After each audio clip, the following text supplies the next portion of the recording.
Sir ఎన్నో రకాలుగా మేము వడగండ్ల వానబడి కనీసానికి 10 బస్తాల వడ్లు మిగిలిన ఆ 10 బస్తాల వడ్లకు కూడా కనీసానికి ఆ 10 కేజీల కటింగ్ అని చెప్పి ఈ రకంగా మాట్లాడితే ఎటువంటి రైతు ఎట్లా బతకాలి సార్? ఏ పరిస్థితిలో ఉంటే మేము ఇంకేం చేయాలి? మేము సావడానికి తప్పదు ఏమీ లేదు ఇక పరిస్థితి.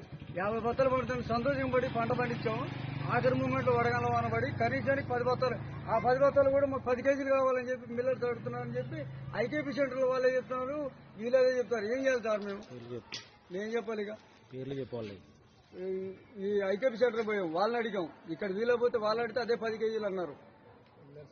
మిల్లర్స్ కాడికి పోతే వాళ్ళు కూడా నిన్న పసరా మిల్లర్స్ కాడికి పోయినాం, వాళ్ళు 10 కేజీలు అయితే కటింగ్ అన్నారు.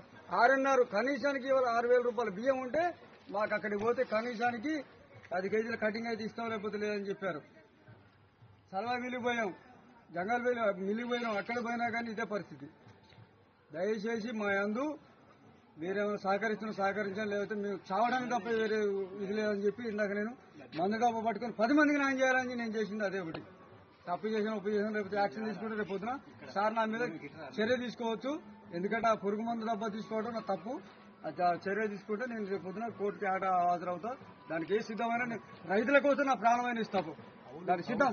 కౌలు రైతునే అంతా అయిపోయింది, ఏమి లేదు. ఇక లాస్ట్ నేనే మిగిలిన ఇల్లు కూడా అమ్ముకున్నా, 20 లక్షల ఇల్లు కూడా అమ్ముకున్నా. ఇప్పటి వరకు కూడా ఏమీ లేదు నా పరిస్థితి. ఉన్నది కూడా ఈ సంవత్సరంతో ఉన్నది కూడా అయిపోయింది నా జీవితం. ఈ సార్ ఏమన్నా చేసుకుని యాక్షన్ తీసుకొని చర్య తీసుకుని అందరిపోతున్నా నేను దేనికై సిద్ధం. ఇప్పుడు ఇక్కడ ఒక్క కాడనే కాదు సార్,